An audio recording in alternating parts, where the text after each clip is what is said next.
Бу көннәрдә Татарстанның фольклор музыкасы дәүләт ансамбленең сәнгать җитәкчесе, Россиянең атказанган Татарстанның халык артисты Айдар Фәйзрахмановның «Юлын белгән арымас» дип исемләнгән китабы дөнья күрде.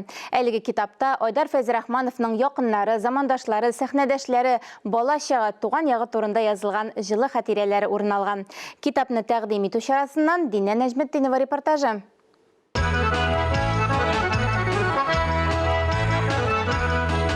Айдар Фәйзрахманов үзенең иҗаты аша танылган шәхес.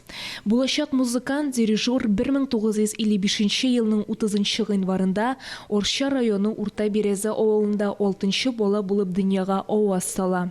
Кечкенәдән үк җаны тәне белән музыкага, иҗатка гашыйк була Айдар абый.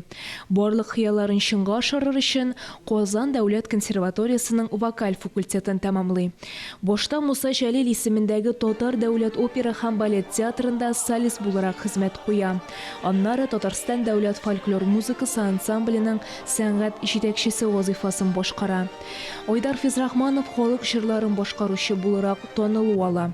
Композиторлар Сара Садыкова, Рөстәм Яхин кебек шәхесләрнең җырларын үзенең репертуарына кертә.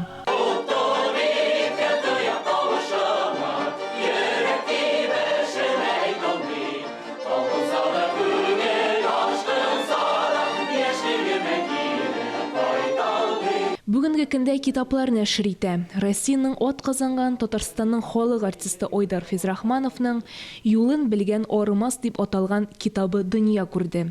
Әлеге китапта бөек шәхеснең тормыш юлы энәсеннән алып җибенә кадәр язылган. Хәтта балалары һәм оныклары белән фотолар да урнаштырылган. Аеруча игътибар фольклор музыкасы дәүләт ансамбленә бирелгән. Айдар абыйның әнисенә язган хатлары шулай китапта мөһим урын алып тора. Музыка сөючеләр өчен төрле җырларның сүзләре һәм ноталары бирелгән. Бик рәхмәтле Равил абыйга. Равил абый Файзуллин мине бик авыр чакларында, карчыгымны югалткан вакытларында менә шундый йогынты ясады һәм менә бу китапны иҗат итәргә дә мине беркадәр Равил абый итерде. Ул миңа үзенең китабын бүләк итте һәм әйтте: "Айдар, менә шушы юнәлештә ал." Һәм мин шуннан соң инде киңәшеп, җиңсезганып шушы юнәлештә эшли башладым. Канат куючы, файдалы киңәш бирүчеләрнең берсе Айдар Фәйзрахмановның Фәрдия апайсы булып тора. Айдар тарафыннан башта фольклор әсәрләрен туплаган китаплар чыкты. Онытырга мөмкин түгел.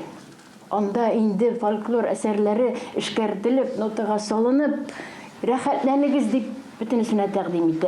Параллель рәвештә бара YouTube'та да күренә ул, аның социаль челтәрләрендә дә аның бөтен шушы концертларның нинди кыяфәттә чыгулары. Кеше рәхәтләнеп ала шуннан мәгълүмат. Һәм инде әгәр дә теләге бар икән оештырга ансамбльме, үзенең җырлыйсы киләме, бөтенесе шуннан алып була. Бик әйбәт эш дип уйлыйм. Инде аннан соң чыкты 4 китабы. Аларында инде Айдарның үзе язган җырлар. Алар 150-гә якын, менә бу китапта аның беренчәсе бирелә, менә ноталар белән бирелә. Инде тыңлап була аның 178-ен. Айдар абыйның киләчәккә планнары зурдан, халыкны һәм тамашачыны тагын да куандырасы һәм шаккаттырасы килә аның. Мемуарлар язырга да ниятли. Динә Нәҗметдинова, Ирек Хәмидуллин, Татарстан яңалыклары.